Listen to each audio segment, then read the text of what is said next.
Life Issues on UCB One. Now, sport has a way of awakening and unleashing many human emotions. Passion, desire, frustration. It creates community and many talking points. Sports is a universal language that unites people from all walks of life. But at what cost? A recent report found the majority of professional footballers believe that fan culture in the men's game has become increasingly more violent and abusive. Referees fear for their safety, many fans hurl abuse, and hooligans use sport to incite violence and hate. But can sport help us better understand God? Well, my guest for this week's Life Issues uses sport to address the challenges that many young people face today, helping them reach their full potential and encounter the love of God. Welcome to UCB's Life Issues, Joe Lowther, CEO at Kick. Hello, thrilled to be here. Thanks for having me. Well, thank you for your time. I feel very apt. I know there's lots of sport happening over the summer, so it feels like this conversation is quite timely. I want to start us off really just understanding about, as I began that introduction, the kind of power of sport, really. Why do you think, Joe, that many of us care so much about sport? Why does it evoke so many emotions in us? Well, there's so many factors there, isn't there? There's competition, it's competing to prove yourself, to find out the extremities of what you can achieve. And I think some of that is really exciting. The way that we've been designed by God, the way that we can sort of test out the strengths and gifts and talents that He's given us in an arena which really pushes things to the max and the extreme. I mean, there are other factors in there as well. Commercially, for sport is a giant industry now. People want to win, and again, there can be good things about competition as well as bad things about competition. But I think one of the things, sport is a gift. I mean, people used to compete in wars across Europe, and sadly they still do today. But sport can be a really healthy way of competing in a safe environment, and that's something that I think we should really celebrate and praise. I mean, there are other factors around sport that are really powerful, such as processing your mental health as well as your physical health. And, sport is a good reason to keep physically fit and mentally healthy. And those things are a gift. So yeah, so many factors in there, and we could talk about that all day. Yeah, absolutely, and we will pick up on that, particularly the processing mental health and physical as well. But I do want to just ask you to help us understand as fans. You've talked about kind of as a player or a participator, the benefits there.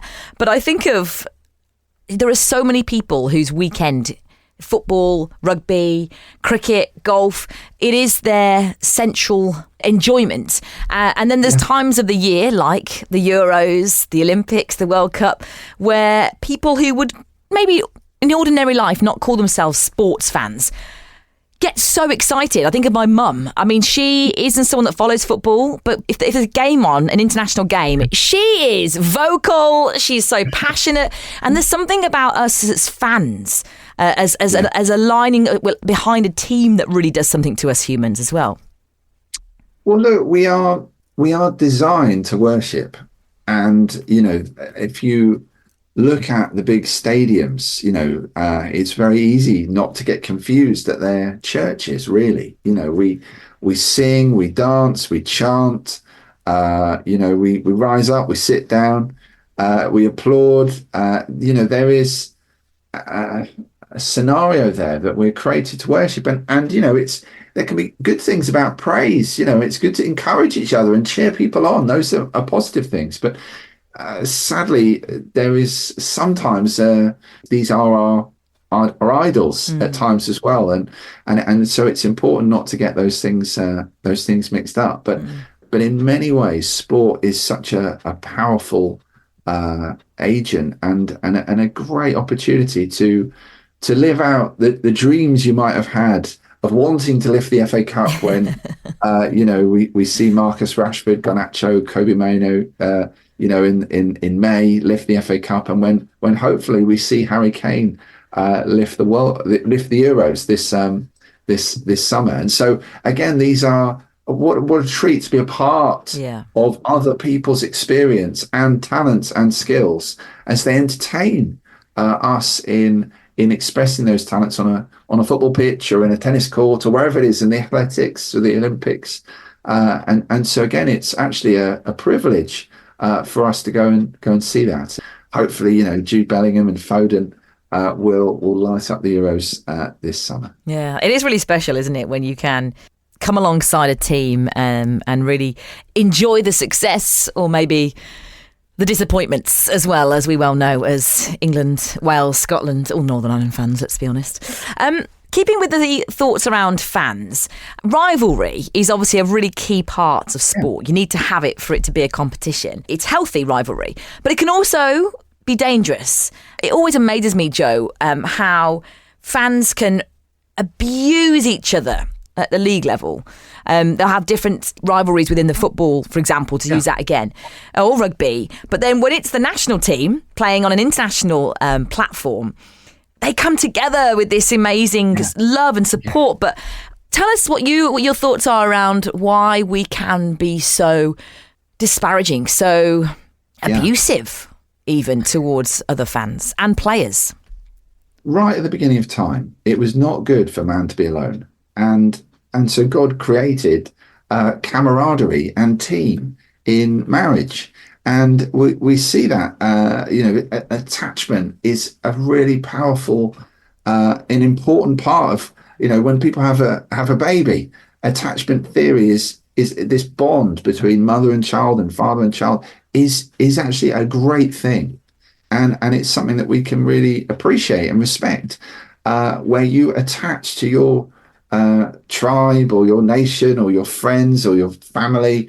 Some of these things are really good, but equally that sort of attachment can become more tribal and also play out in a negative way, where you selfishly only want your tribe to succeed at the expense of others. And so some of that, again, I don't believe competition is a bad thing. I think competition is a good thing. In the New Testament, Paul talks about being an athlete as well as being a soldier, and he talks about beating his body like an athlete to be physically fit, and he talks about physical fitness is a good thing. He doesn't say it's a bad thing. These are sport and these things are fine. But I guess it's where that rivalry becomes plays out in a derogatory way. That's not so good. And look, is it Micah 6 talks about acting justly, loving mercy, and walking humbly. And so again, in terms of our rivalries, we should be applying those principles to follow the rules of a particular sport and accept decisions with justice, but also to be merciful to each other in we've won, they've lost, but I'll be merciful to you that I won't rub it in, or, and to walk humbly before God. How have I treated my opposition today? How have I spoken or thought about opposing fans or players?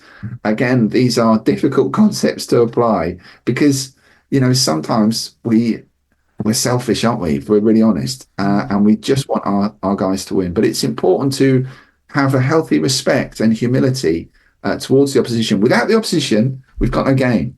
And so again, it's important to embrace both concepts. And I think personally as well, it makes the game so less enjoyable when there is this hatred, this abuse. I mean, you're focusing then on, I see it when I'm a Villa fan, so Premier League games where you see, someone's got to be.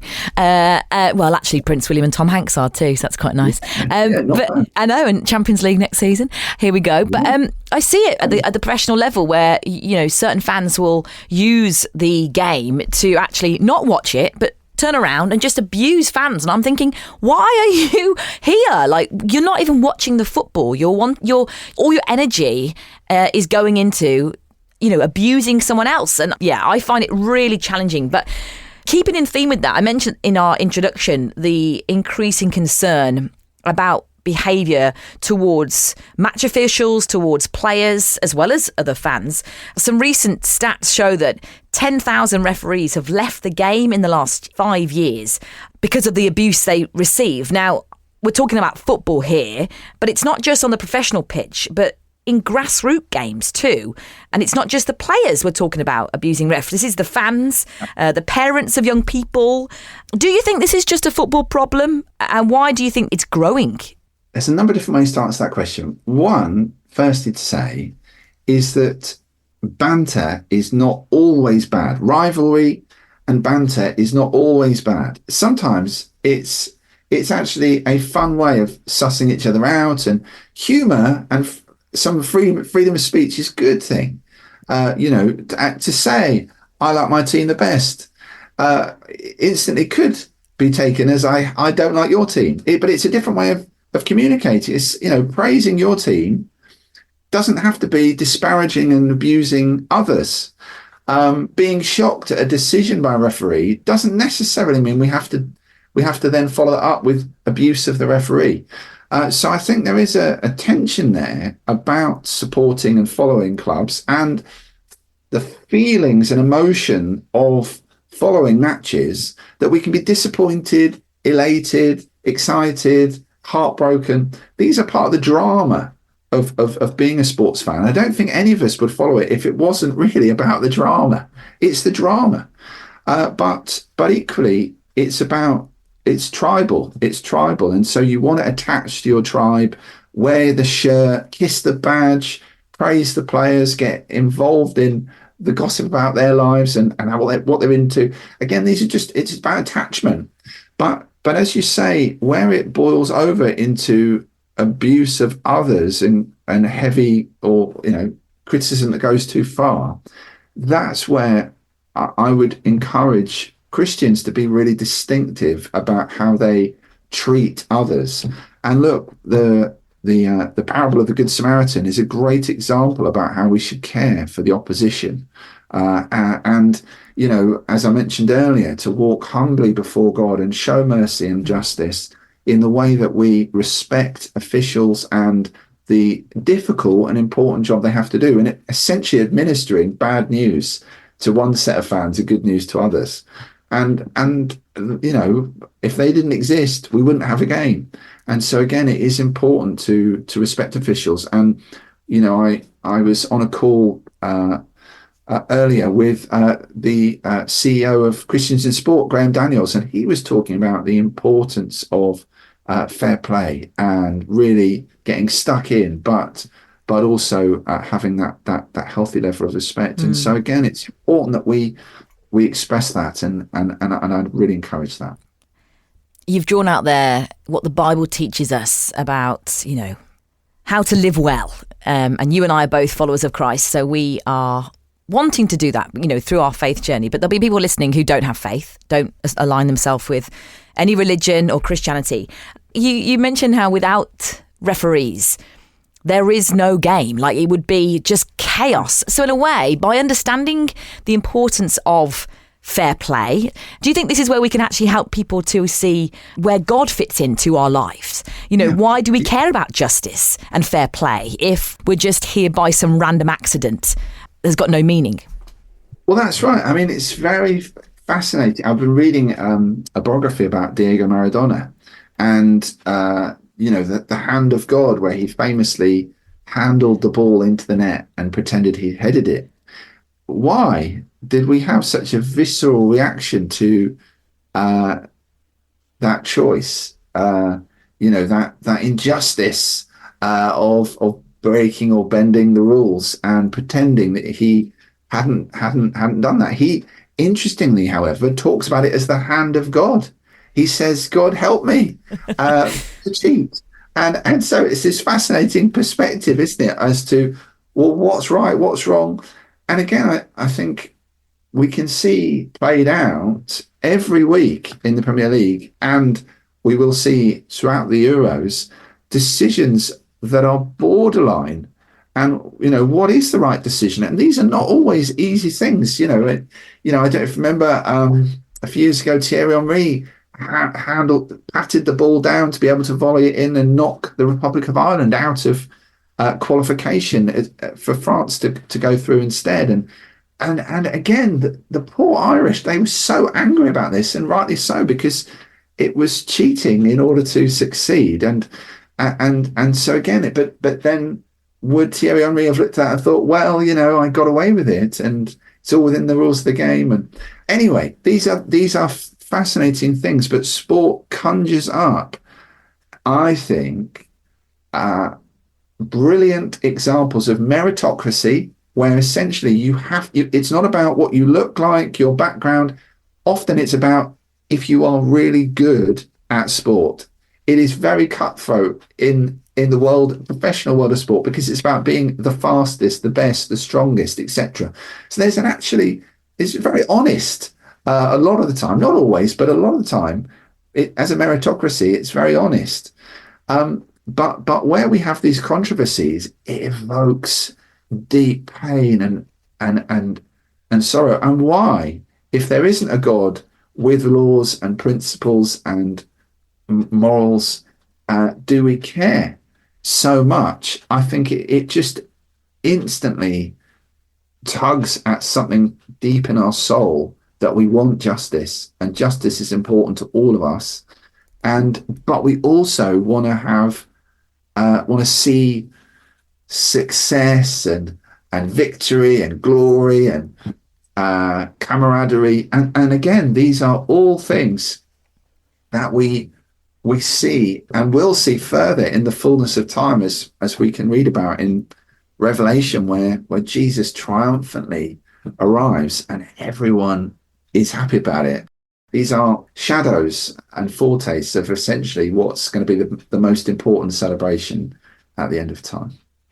Joe Lowther is CEO at Kick. Kick.org.uk is the website to find out more about their work. My guest for this week's Life Issues. Joe, tell us a bit then. I mentioned at the beginning how you use sport to help young people address many of the challenges that they're facing today. You also help them to really reach their full potential and encounter the love of God. So keeping in theme with that whole thought around how we improve behaviour and respect towards officials, towards other players, for those participating in particular with the young people you're working with. Tell us how you do that. You've mentioned Micah 6:8, that wonderful biblical mandate to act justly, to love mercy and walk humbly with God. And you've used a few other biblical analogies and scriptures in really what does fire you in what you do. But tell us on a practical level, what are you doing to help young people really live out that fair play? At Kick, our mission is to transform young people's lives with God's love through sport and support. And so what that looks like is that we go into schools and we deliver 4 things: physical education, so 25 different sports; transformational street dance, 15 different dance disciplines; solutions-focused mentoring; and schools-based chaplaincy. And so schools can pick and mix from these 4 different services as to what is helpful for them and their school community. We are guests in the house of the head teacher, and again, are delighted to serve in any shape or form that we can. But as we, for example, coach sport, it's really important that we do that in a values-based way. And so we apply what we call the Kick value to every lesson that we coach. So, for example, in the month of January, we look at the value of perseverance. In February, integrity. This month, we've been looking at the value of hope. And again, these are brilliant opportunities to talk about real life examples from the sporting world, and at time and with permission from the Bible, about how these values are universally understood, but also instinctively from a soul perspective applied to our lives. These are great opportunities to help children and young people understand some life skills as well as physical skills. And for us at Kick, we believe in the physical, the mental, and the spiritual development of all children and young people, and we're holistic beings. And so again, through sports coaching, dance coaching, mentoring, and chaplaincy, those are great opportunities to communicate some of those areas. So I imagine you work with a real variety of young people from all different backgrounds, different age groups. You mentioned more than 25 different sports, more than, is it 10 different dance disciplines? 15? 15. Yeah. 40 in total. And I love that it is so the equality there, with men and women, young boys and girls you're working with. So then what are you doing practically in terms of the value-based teachings to help young people understand the importance of respect, particularly when they may disagree with the official's decision? And I ask that knowing that my nephew is a brilliant footballer. He understands respect, but I know for him, he can get very frustrated when a decision goes against what he and the coach think are right. Listen, what a perfect opportunity in that moment to have a coaching point about respect. I mean, what a wonderful opportunity where there is a decision you're deeply disappointed in. What a moment to then teach a lesson and give some wisdom to a child or young person. And again, in the Psalms, it talks about train your children when they are young and when they're older, not turn from it. It may be a proverb, forgive me. But one of the things there that's so important is that we instill these life lessons at these crucial moments as children are young. And then hopefully when they're older, they'll not turn from those, or they will recall those. And again, apply a bit more discretion or restraint in expressing themselves and their frustration. Again, sport conjures up all kinds of opportunities to, bring on a substitute, perhaps somebody who's not as talented as the starting 11, but who can impact and affect a game and become a part of that all-star team. There's an inclusion that sport can bring, as well as we talked earlier, that camaraderie and desire to fight for a unified cause. These are great opportunities there. But yeah, we want to take every opportunity we can to teach these values and embed these behaviours so that the next generation understands some of these principles and apply them to their working lives, as well as their ability to play on the pitch or dance in the dance studio, etc. And again, dance is a great opportunity around formation and discipline and choreography. Again, it can become very frustrating when somebody's out of time, but again, to do it all together in unison is very powerful and a thing of beauty when it's done well. But it requires discipline and to work together to do that. And again, those are values that we try and instill in the kids. So encouraging to hear. I'm aware that, in this day and age, characteristics like resilience is quite a buzzword at the moment. How do we build resilience in our young people? But I think sometimes we can talk about that from a very theoretical, very kind of one-dimensional way. You only build resilience by going through challenges, by, like you say, when you disagree with the match official or something happens that's out of your control, how you respond to that. That's where we learn some of these characteristics that we know are really valuable, but maybe not always understand how to actually build them. So it's so encouraging to hear the work you're doing through Kick. Kick.org.uk is the website to go to find out more. Joe Lowther, CEO of the organisation, is joining us for this week's Life Issues. Something you've mentioned has also made me think about how, sport, like many other aspects of life, is littered with human errors. I don't know about you, Joe, but in my faith journey, the more I read the Word of God, the Gospels in particular, the story of Jesus through the lens of Matthew, Mark, Luke and John, you see that the people that were around Jesus, that he chose to be his students, to be his disciples or apprentices, I like that word. Teammates, yeah. That's even better. They were making mistakes left, right and centre. But Jesus wasn't surprised by that. He didn't think, oh dear, I've got it wrong. I need to get some different people to join me. So do you think that actually sports is a great opportunity, a great place, a great community to help people understand the truth of the gospel in our daily lives? Again, I say that thinking of how often I find it challenging to talk to some of my friends who don't have faith, who've maybe not gone to church, and just starting a conversation about my faith in terms of where it would relate to them.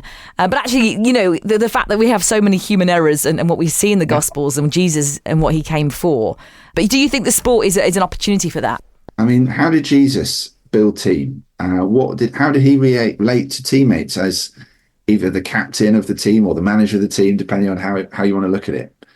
I mean, again, he showed great courage in challenging behaviors, like with Peter, where he said, get behind me, Satan. But he showed great compassion in Luke's gospel when he sends out the 72 and he's praying for them fervently. And then they come back and he says, I'm so delighted you've returned.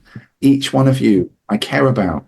And again, Jesus took risks. He sent the 72 out and he said, you're going out amongst wolves, but go in pairs, go in little teams, and then share the gospel. And when you come back, he gave them instructions to kick off the dust of your feet, etc.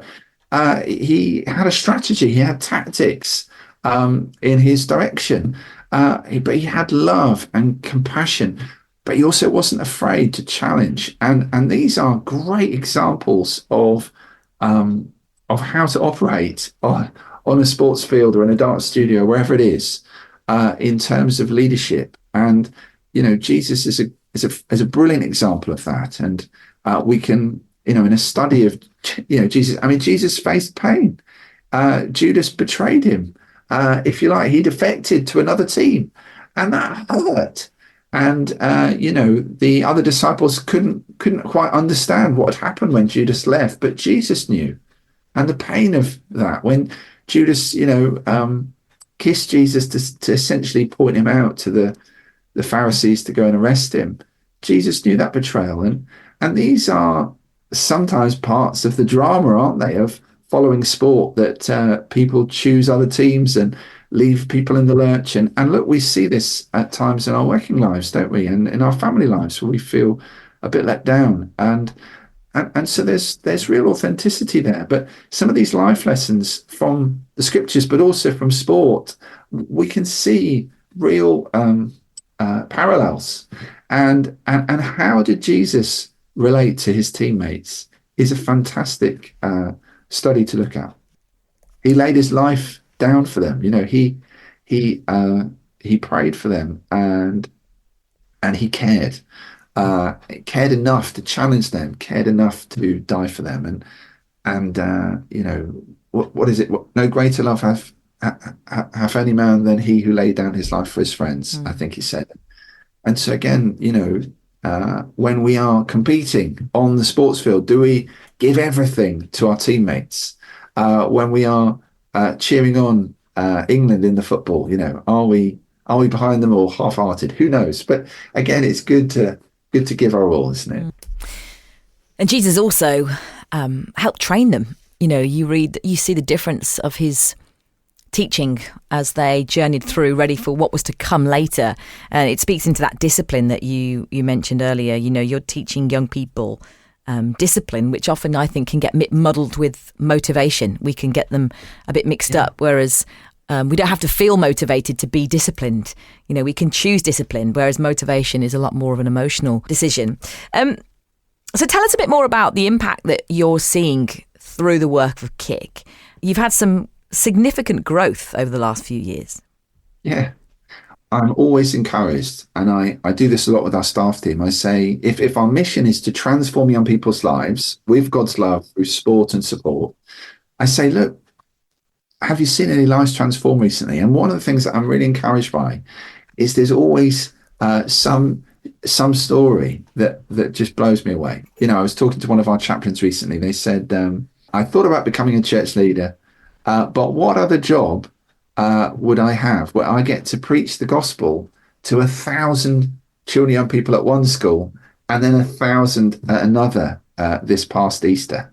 And, astonishing. What church leader is preaching the gospel to 2,000 kids, parishioners a week, or, people that come to their church? I mean, it's amazing.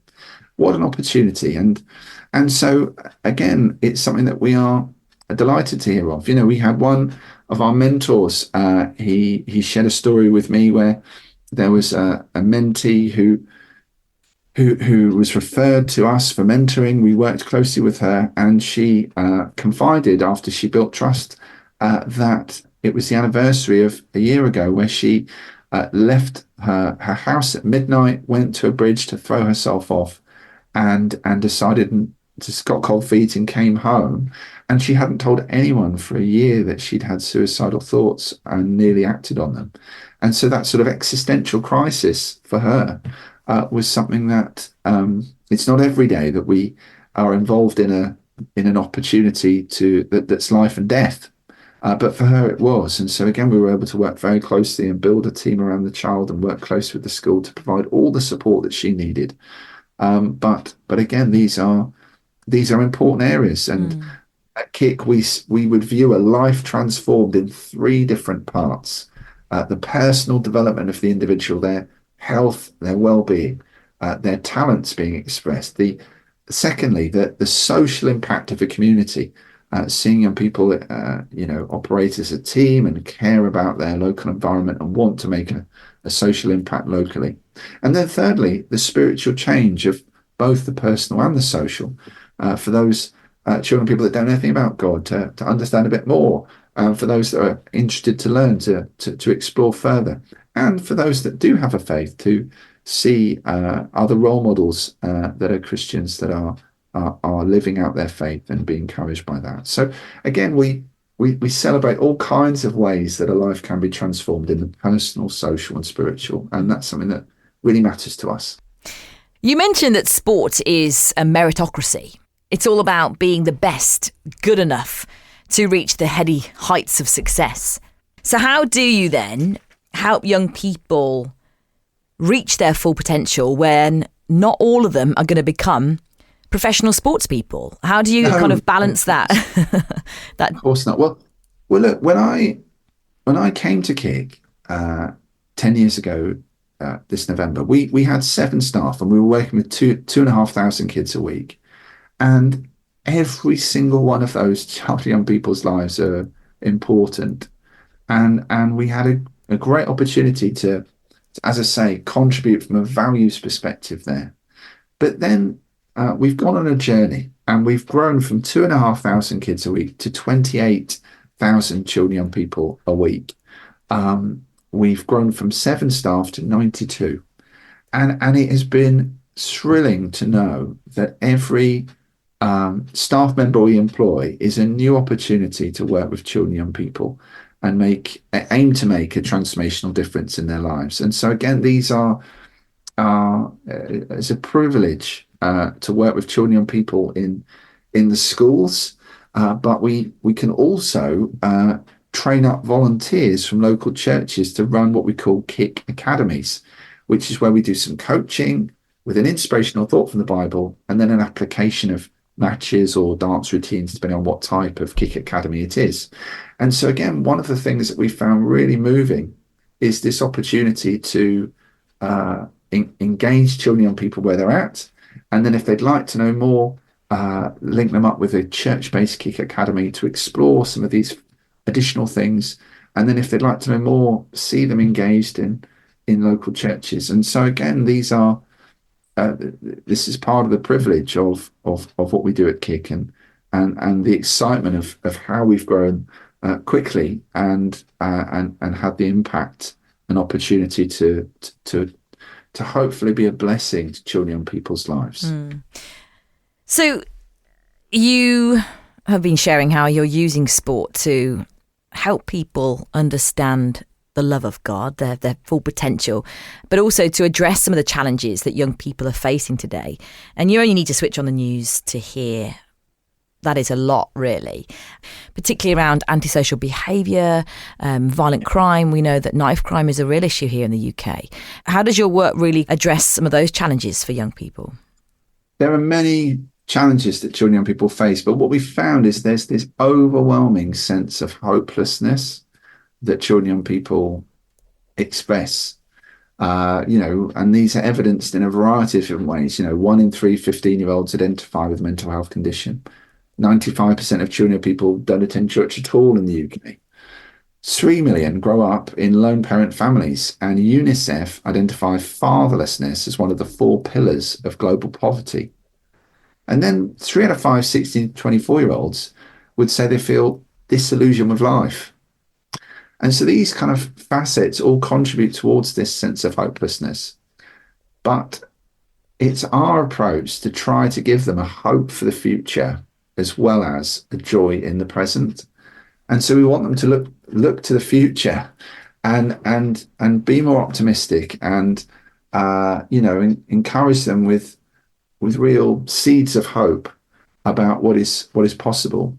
But we also want them to enjoy themselves whilst they get there. And there's plenty of things that are disappointing in life, aren't there? But sport, it can be a great opportunity to bring life and joy.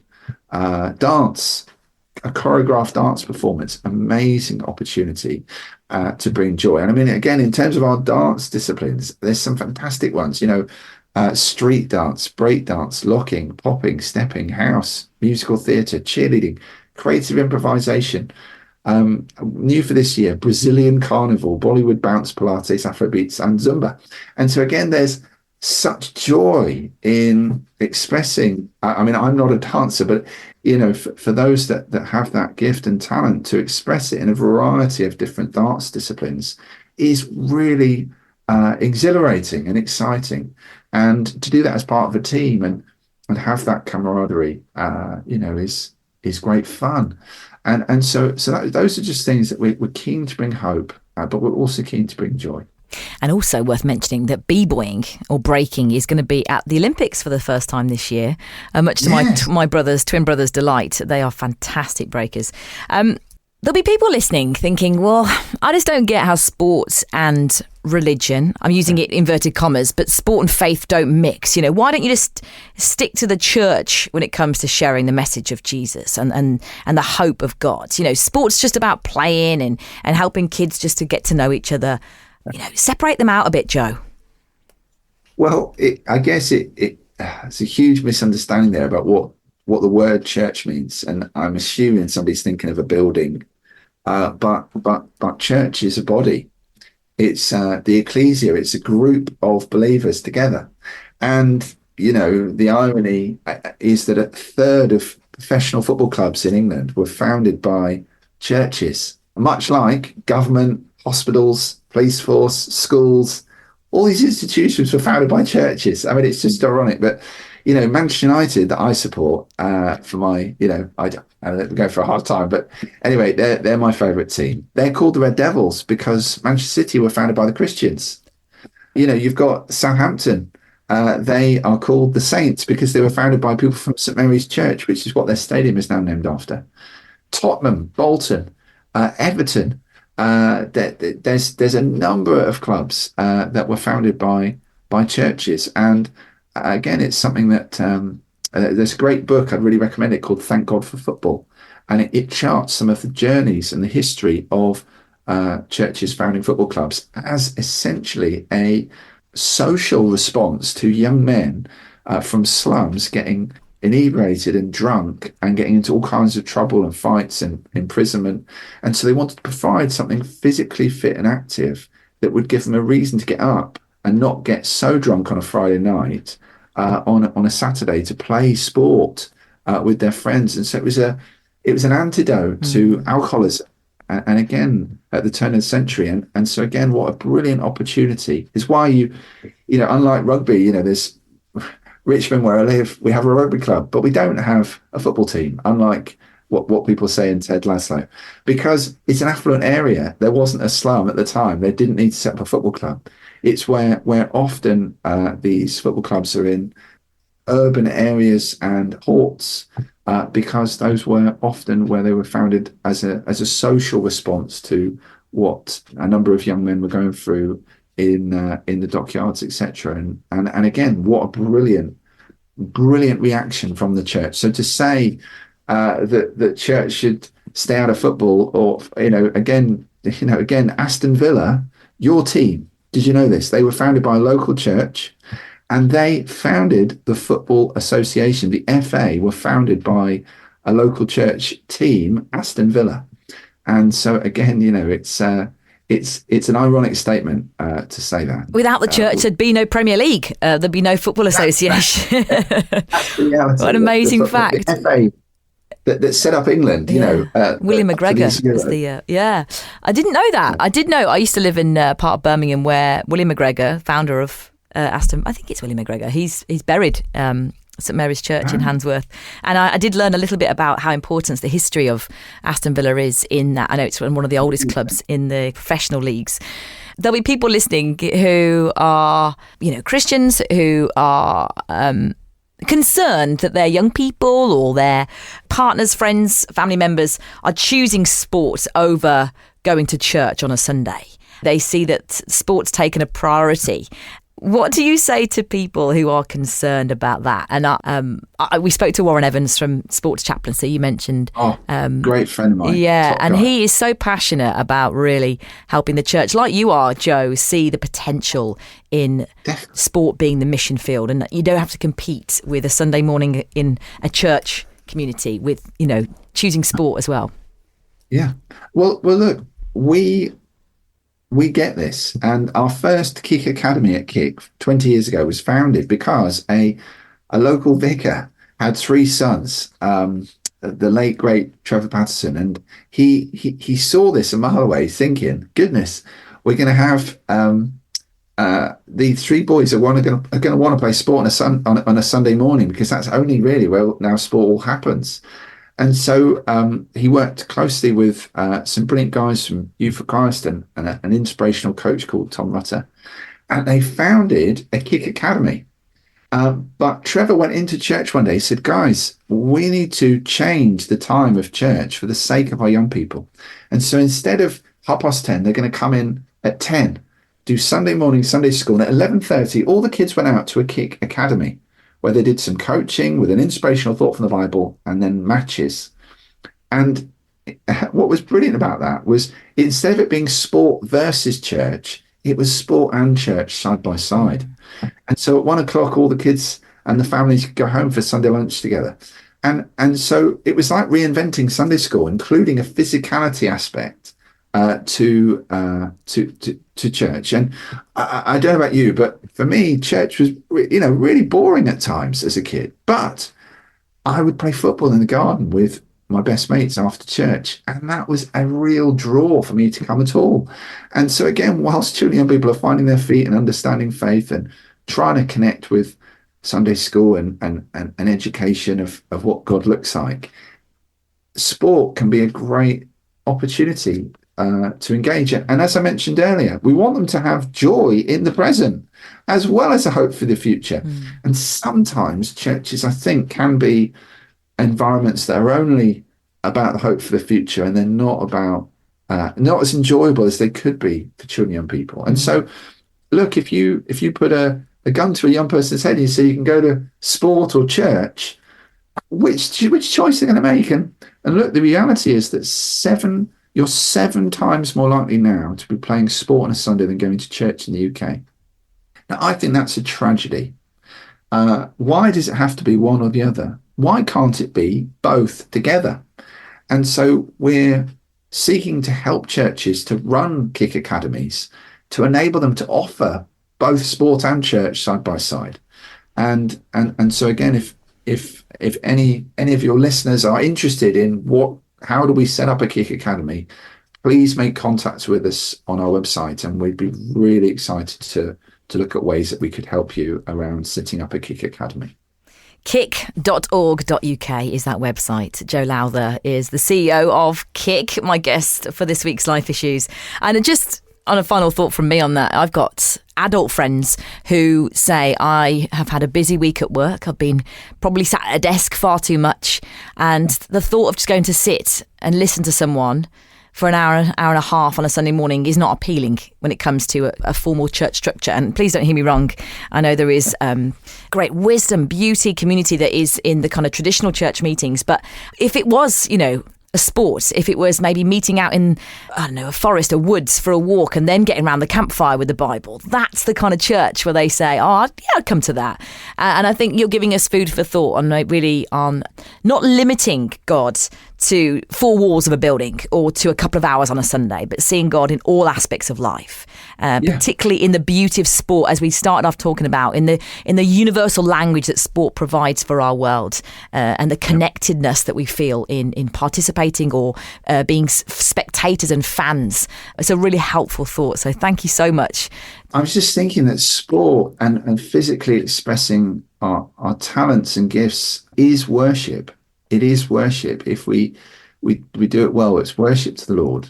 It's important we get to connect with God and have fellowship and read the Bible together and teaching and preaching and baptism. All those kind of things are really important too. But a Kick Academy gives us an opportunity to do church on the pitch as well as, church in the building. And however we can be helpful in providing a variety of expressions of church, home groups and youth clubs and evening services. And there's lots of different opportunities to be church together as a body of believers and to welcome people.